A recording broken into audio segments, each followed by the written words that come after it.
ശ്രീ പത്മനാഭസ്വാമി ക്ഷേത്രം. തിരുവനന്തപുരം എന്ന് കേൾക്കുമ്പോൾ തന്നെ നമ്മുടെ മനസ്സിൽ ആദ്യം ഓടിയെത്തുന്നത് ശ്രീ പത്മനാഭസ്വാമി ക്ഷേത്രമാണ്. പത്മം നാഭിയിൽ ധരിച്ചവൻ എന്നാണ് പത്മനാഭൻ എന്നതിനർത്ഥം.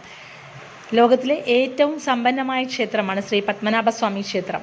9-ാം നൂറ്റാണ്ടിൽ കലിയുഗ ആരംഭത്തിൽ ദിവാകരമുനി എന്ന തുളു മഹർഷിയാൽ പ്രതിഷ്ഠിക്കപ്പെട്ടതാണെന്നാണ് മതിലകം രേഖകൾ പറയുന്നത്. മഹാവിഷ്ണുവിൻ്റെ 108 ദിവ്യദേശങ്ങളിൽ ഒന്നാണിത്.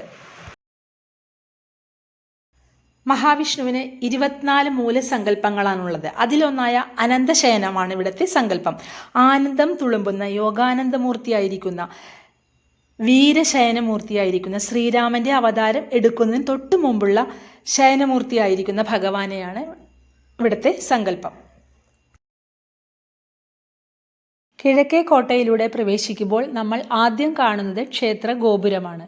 ഗോപുരത്തിനു മുന്നിലായി 15 പടവുകളുണ്ട്. പടവുകൾ കയറിയെത്തുമ്പോൾ മുകളിൽ ഐരാവതത്തിന് പുറത്ത് നിൽക്കുന്ന ഇന്ദ്രൻ്റെ പ്രതിമ കാണാൻ സാധിക്കും. പിന്നീട് ഇരുവശങ്ങളിലുമായി വ്യാളി പ്രതിമകൾ കാണാം. തുടർന്ന് നാടകശാല നടപ്പാതയിൽ അഖണ്ഡ ജ്യോതി കാണാം. അതിനുശേഷം ക്ഷേത്രത്തിൻ്റെ മൂലഗോപുരത്തിലേക്ക് കടക്കാനുള്ള പടവുകൾ കാണാം. അത് കടന്ന് ശീവേലിപ്പുരയിലെത്തിയാൽ 2 പ്രധാന തൂണുകൾ കാണാൻ സാധിക്കും.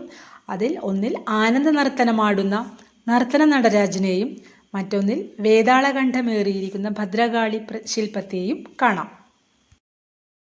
പിന്നീട് 1000 കാൽ മണ്ഡപം അല്ലെങ്കിൽ സപ്തസ്വര മണ്ഡപം കാണാം. അതുകഴിഞ്ഞാൽ ഭഗവാന്റെ ദ്വാരപാലകരായ ജയവിജയന്മാരുടെ പ്രതിമകൾ കാണാം. പിന്നീട് അഷ്ടാംഗ ഗരുഡനെയും ഹനുമാൻ സ്വാമിയെയും തൊഴുത്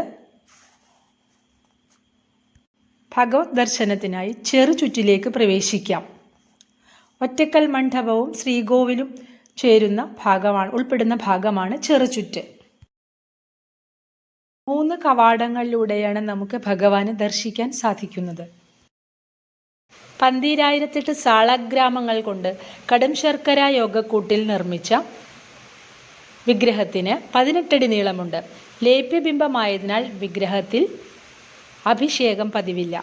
കിഴക്കോട്ട് ദർശനം. വലതുകൈ ചിന്മുദ്രയോടുകൂടി അനന്തതൽപ്പത്തിനു സമീപം തൂക്കിയിട്ടിരിക്കുന്നു. അതിനു താഴെ ശിവലിംഗം. ഭഗവാൻ ശ്രീ മഹാദേവനെ നിത്യവും പൂജിക്കുന്നതായി സങ്കല്പം. അനന്തൻ്റെ പത്തി കൊണ്ട് ദേവന്റെ മൂർധാവ് മൂടിയിരിക്കുന്നു. ശ്രീ പത്മനാഭന്റെ നാഭിയിൽ നിന്നും പുറപ്പെടുന്ന താമരയിൽ ചതുർമുഖനായ ബ്രഹ്മാവ്.